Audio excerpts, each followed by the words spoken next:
Hello students, I am doctor Parul Singh, assistant professor sociology, government arts girls college Kota. और हम आपका BA third year का समाजशास्त्र विषय का पेपर 2 पढ़ रहे थे, जिसका नाम है समकालीन भारत में सामाजिक समस्याएं, social problems in contemporary India. और जो समकालीन समय में यदि हम देखें तो बहुत सारी समस्याएं हैं जिन्होंने समाज को प्रभावित किया हुआ है। उनमें से काफ़ी सारी समस्याओं को हम लोग डिस्कस कर चुके हैं यहाँ पर, जिसमें हमने मादक द्रव्य की बात कर ली है, हमने भ्रष्टाचार की बात कर ली है, बाल अपराध के विषय में अपराध, युवाओं की समस्याएं, एड्स, दहेज, वंचित वर्गों की समस्याएं, इन सभी विषयों में हम लोग बातें कर चुके हैं।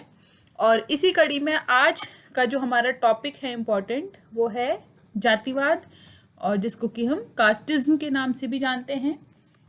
फर्स्ट ईयर से हम लोग ये टॉपिक पढ़ते हुए आ रहे हैं। फर्स्ट ईयर में हम लोग पढ़ चुके हैं जाति किसे कहते हैं, हम लोग पढ़ चुके हैं जाति समाज का संस्थानात्मक विभाजन है जो समाज को उच्च एवं निम्न स्तरों में विभाजित करती है, और अनेक प्रकार की सामाजिक प्रतिबंध, सामाजिक निर्योग्यताएं, खान पान के प्रतिबंध जाति व्यवस्था में हमें देखने के लिए मिलते हैं। और यदि हम जातिवाद की जब हम बात करें, कास्टिज्म की यदि हम बात करें, तो जातिवाद एक संकुचित भावना है जिसके कारण व्यक्ति समाज और राष्ट्र को बहुत अधिक महत्व न देकर अपने जातीय हितों को सर्वोपरि मानता है और अपनी जाति के स्वार्थों की दृष्टि से ही वह सोचता है। तो निश्चित रूप से जातिवाद एक नकारात्मक अवधारणा है जिसके कारण समाज में अनेक अव्यवस्थाएं और समाज में अनेक असंतुलन हमें देखने के लिए मिलते हैं, और इस दृष्टि से जातिवाद दुष्प्रकार्यात्मक दृष्टि से हम जाति को देखते हैं। और जब हम इसका अर्थ जानने की कोशिश करें जातिवाद का, तो जातिवाद की एक वह भावना है जो कि अपनी ही जाति वालों के उत्थान, एकता और सामाजिक स्थिति को ऊंचा उठाने में मदद करती है। यह एक संकुचित भावना है जो कि राष्ट्र के सामान्य हितों का ध्यान नहीं रखती, बल्कि उनको दरकिनार करके अपनी ही जाति के अन्य सदस्यों के हितों को बढ़ावा देने, उनकी सामाजिक स्थिति को उन्नत करने और उन्हें आगे बढ़ाने के लिए अवसर प्रदान करने के लिए प्रेरित करती है।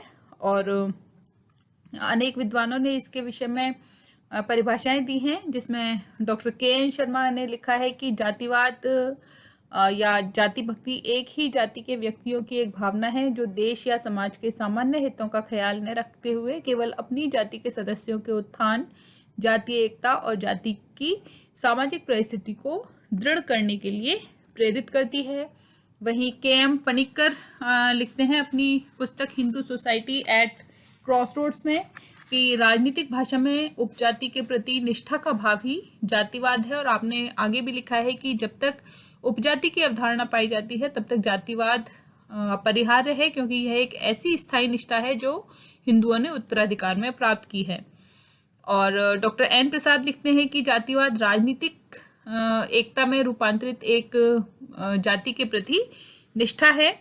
और इस प्रकार यदि इन परिभाषाओं को हम देखें तो ये स्पष्ट हो जाता है कि जातिवाद एक संकीर्ण भावना है जो एक जाति के सदस्यों को अन्य लोगों के सामान्य हितों की चिंता नहीं रखते हुए अपनी ही जाति के लोगों को जीवन के विभिन्न क्षेत्रों में प्राथमिकता देने के लिए प्रेरित, और प्रत्येक दृष्टि में जो स्वयं की जो जाति होती है उस जाति के प्रति ही निष्ठा की भावना हमें देखने के लिए मिलती है।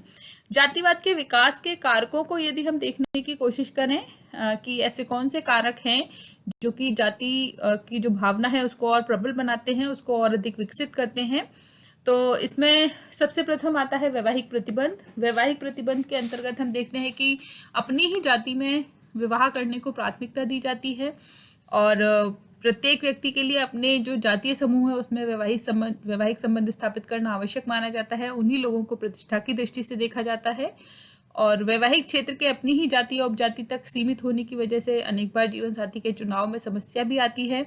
और ऐसी स्थिति में लोगों का यह प्रयत्न रहता है कि अपनी ही जाति वालों को विभिन्न क्षेत्रों में आगे बढ़ने और नौकरियों तथा सुख सुविधाओं को प्राप्त करने के अवसर मिले। इसके साथ ही यातायात एवं संचार के जो साधन हैं उसके विकास के ने भी जातिवाद को राष्ट्रव्यापी बना दिया है, उसको स्थानीय से बढ़ा करके देश के कोने कोने तक पहुंचा दिया। एक ही जाति के लोग देश के अलग अलग कोनों तक पहुंच गए। और जाति बिरादरी आज यदि हम देखें तो प्रांतीय या स्थानीय न रहकर अखिल भारतीय स्तर के सम्मेलन हमें देखने के लिए मिलते हैं, जिनमें अपनी जाति के सदस्यों के हितों के संरक्षण पर विचार विमर्श किया जाता है। और विभिन्न जातियों के पत्र पत्रिकाएं निकलने और संगठन बनने लगे हैं, जिनके फैलाव का क्षेत्र भी बहुत अधिक व्यापक होता है।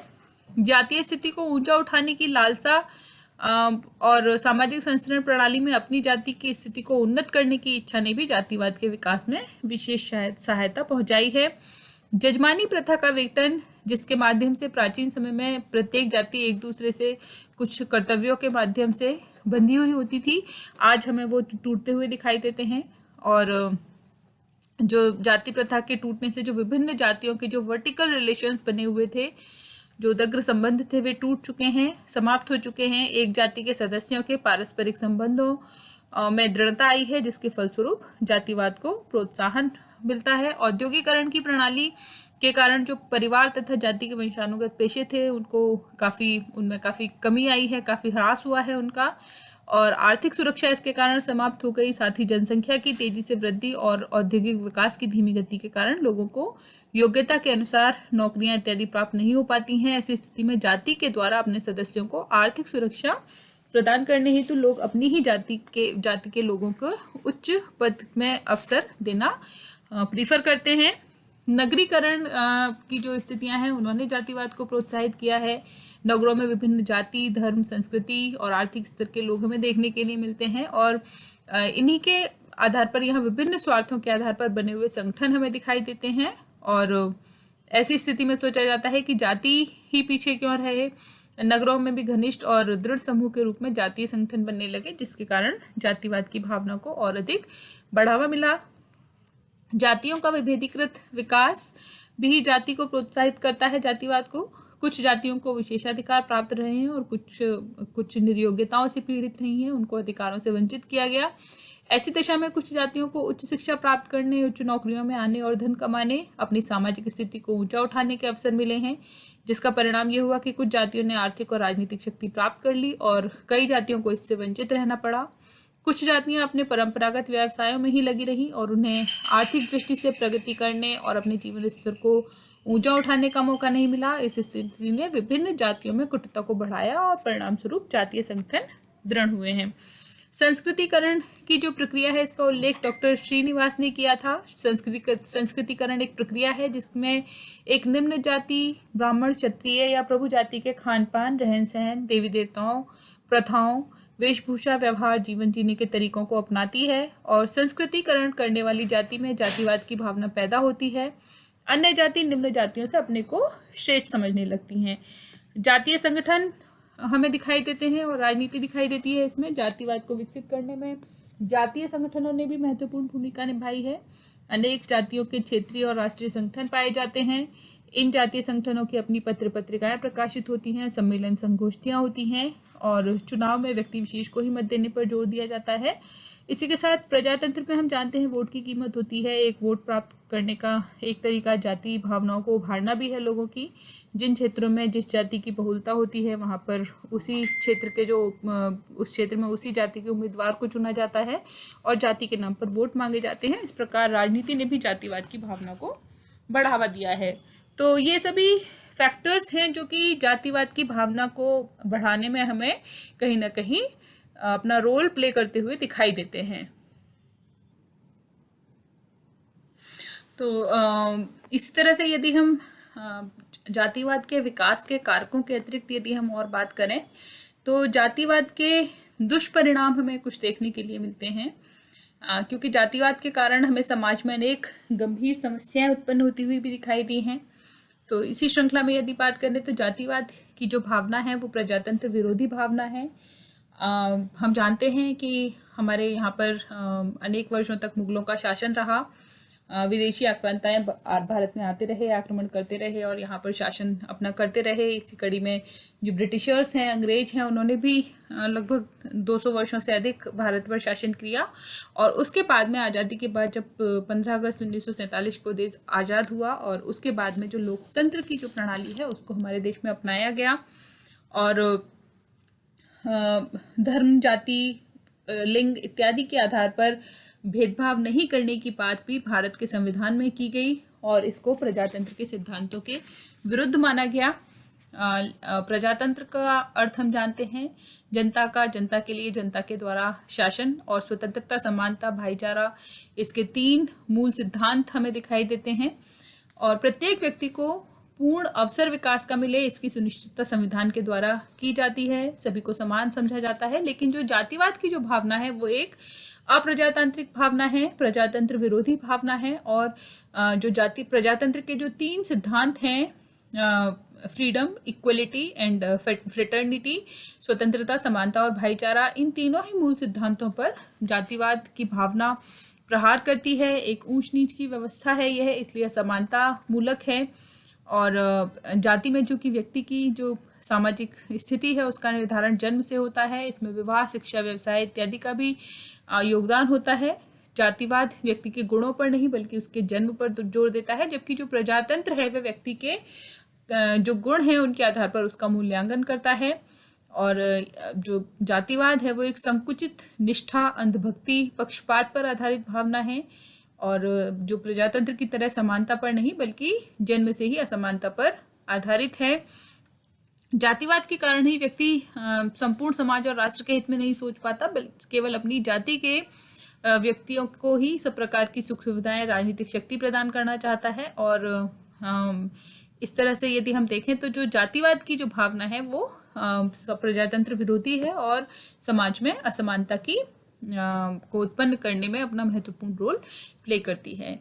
इसी तरह से जातिवाद की जो भावना है वो राष्ट्रीय एकता के मार्ग में बाधक है। इसके कारण अनेक छोटे छोटे जातीय समूह संगठित हो जाते हैं और जो व्यक्ति की सामुदायिक भावना है बहुत अधिक संकुचित हो जाती है। राष्ट्रीय दृष्टिकोण से व्यक्ति ना सोचकर जातिगत कल्याण की दृष्टि से सोचता है और अनेक खंडों में विभक्त होने के कारण समाज के जो जाति या उपजाति है वह उसको अपने हितों को वो सर्वोपरि समझते हैं और स्वस्थ राष्ट्रीयता के विकास में बाधा उपस्थित करते हैं। संविधान के द्वारा अनेक प्रावधानों के बावजूद भी जो जातिवाद की भावना है, जातिवाद पर नियंत्रण करना बहुत अधिक मुश्किल है। और जो जातिवाद है ये राष्ट्रीय हितों की कीमत पर संकुचित जातिगत स्वार्थों की पूर्ति के लिए प्रेरित करता है। औद्योगिक कुशलता में बाधक है जातिवाद। देश में अनेक उद्योग धंधों का विकास होता जा रहा है। योग्य प्रतिभाशाली व्यक्तियों को उच्च पदों पर आसीन होने की आवश्यकता है। और लेकिन होता यह है कि बड़े बड़े उद्योगों में लोग अपनी ही जाति के व्यक्तियों को उच्च पदों पर आने का अवसर देते हैं और ऐसे में औद्योगिक कुशलता में हमें कमी होती हुई दिखाई देती है। जातिवाद नैतिक पतन के लिए भी उत्तरदायी है। जातिवाद की भावना व्यक्ति को पक्षपातपूर्ण व्यवहार करने के लिए प्रेरित करती है। अनेक नेता, मंत्री, उच्च पद प्राप्त अधिकारी अपनी जाति के लोगों के साथ पक्षपात करते हैं, भाई भतीजावाद को अपनाते हैं और जिसके कारण राजनीतिक और प्रशासनिक क्षेत्र में हमें भ्रष्टाचार को प्रोत्साहन मिलता हुआ दिखाई देता है। जातिवाद व्यक्ति व्यक्ति के बीच भेदभाव करता है। व्यक्ति अपनी जाति से ऊपर उठकर समाज, राष्ट्र और मानवता के दृष्टिकोण से सोच ही नहीं पाता और जातिवाद के कारण विभिन्न जातियों के बीच जातीय संघर्ष बढ़ते हुए दिखाई देते हैं। जाति व्यक्ति की गतिशीलता में बाधक है। अधिक धन का अर्जन करने के लिए, शिक्षा प्राप्त करने एवं प्रशिक्षण के लिए आवश्यक है कि व्यक्ति अपना मूल निवास छोड़ करके दूसरी जगहों पर जाए, गतिशीलता करे, किंतु जातीय प्रेम और बंधन उसे अपना घर छोड़कर जाने में बाधा उत्पन्न करते हैं और गतिशीलता में बाधक बनते हैं। जातिवाद भ्रष्टाचार की भावना और भाई भतीजावाद को जन्म देता है। सरकारी गैर सरकारी नौकरियों में लाभ प्राप्त करने के लिए व्यक्ति की जो जाति है, जाति के आधार पर व्यक्ति को प्राथमिकता दी जाती है। विभिन्न जातियों में आपस में भी इससे परस्पर अविश्वास, मनमुटाव, संघर्ष पैदा होते हैं और इस प्रकार जब व्यक्ति अपनी जाति के सदस्यों के लिए गैरकानूनी कार्य भी करने लगता है तो उससे भ्रष्टाचार पनपता हुआ दिखाई देता है। जातिवाद के कारण सामाजिक समस्याओं का उदय होता है। कठोर जातीय नियमों के कारण ही आज हमें समाज में अनेक समस्याएं देखने के लिए मिलती हैं, जिसमें बाल विवाह, दहेज प्रथा, विधवा पुनर्विवाह पर रोक, कुलीन विवाह आदि ऐसी समस्याएं हैं जो जातिवाद की ही देन है। और यह जो भावना है यह रूढ़िवादी विचारों के समर्थक और नवीन परिवर्तनों की विरोधी है। अतः जाति से उत्पन्न समस्याएं अनेक प्रयत्नों और आंदोलनों के बावजूद भी आज भी हमें समाज में उपस्थित दिखाई देती हैं और इसी कारण ये समाप्त नहीं हो पाई हैं। जातिवाद की भावना ने सामाजिक तनाव और जातीय संघर्षों को जन्म दिया है। जब एक जाति के लोग अपने को श्रेष्ठ समझकर अपने सदस्यों का ही पक्ष लेते हैं और अन्य जातियों से घृणा करते हैं तो जातियों में परस्पर टकराव पैदा होते हैं। जातीय दंगे, मारपीट, तोड़फोड़ और छीना झपटी की घटनाएं होती हैं और जाति के आधार पर अनेक प्रकार के जो जातीय संघर्ष हैं वो हमें जगह जगह देखने के लिए मिलते हैं। जातिवाद की जो भावना है इसको यदि हमें नियंत्रित करना है तो इसके लिए क्या उपाय किए जा सकते हैं? इसके लिए समय समय पर हमें अनेक सुझाव प्राप्त होते हैं और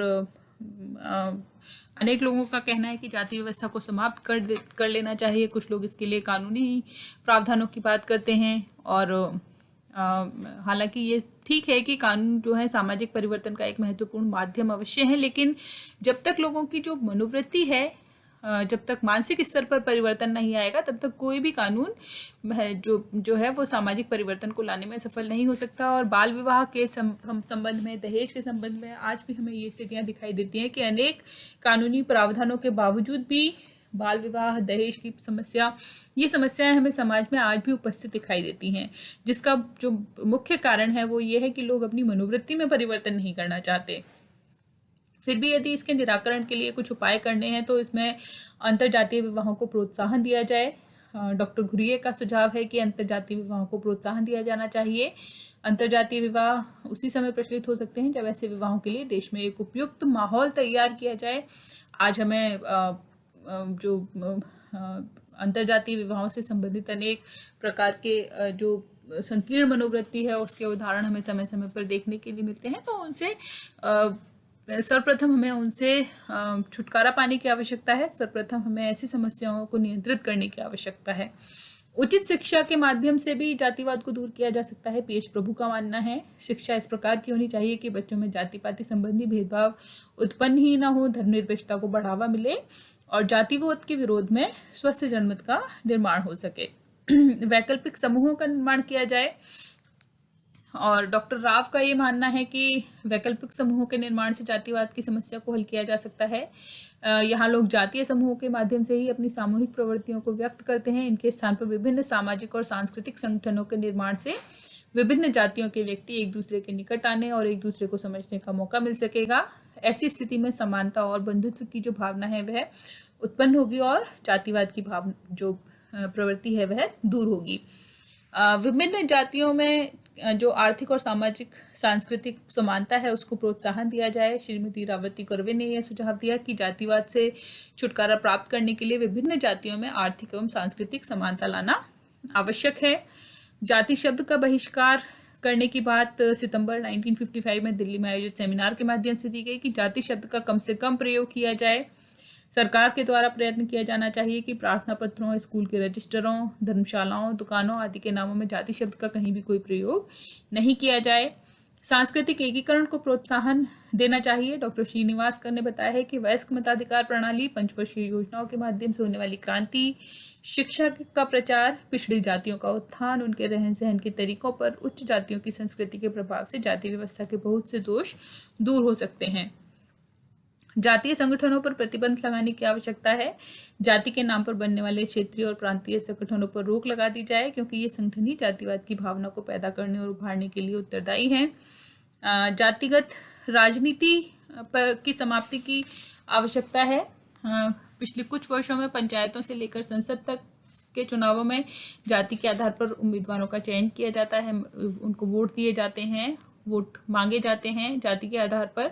और जब तक जाति के आधार पर चुनाव लड़े जाते रहेंगे तब तक जातिवाद को समाप्त नहीं किया जा सकता, क्योंकि जो उम्मीदवार जाति के आधार पर चुनाव जीतता है उसे अपने निश्चित रूप से अपनी जाति के सदस्यों के लिए ही उसे काम करने पड़ते हैं, पक्षपात और सहानुभूति रखनी होती है अपनी जाति के प्रति।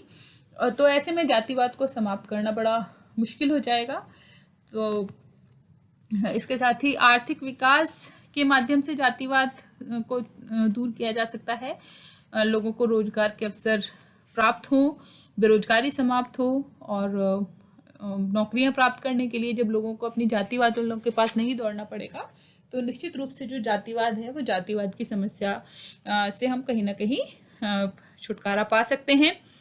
तो ये सभी प्रयास हमें करने की आवश्यकता है, और सबसे अधिक आवश्यकता है कि जो हमारी जो सामाजिकरण की जो प्रक्रिया है, हमारा जो सोशलाइजेशन है, वहाँ पर जो हमें जाति से संबंधित जिस तरह की मनोवृत्ति हमारी शुरू से ही विकसित की जाती है, उसे दूर किया जाए सर्वप्रथम।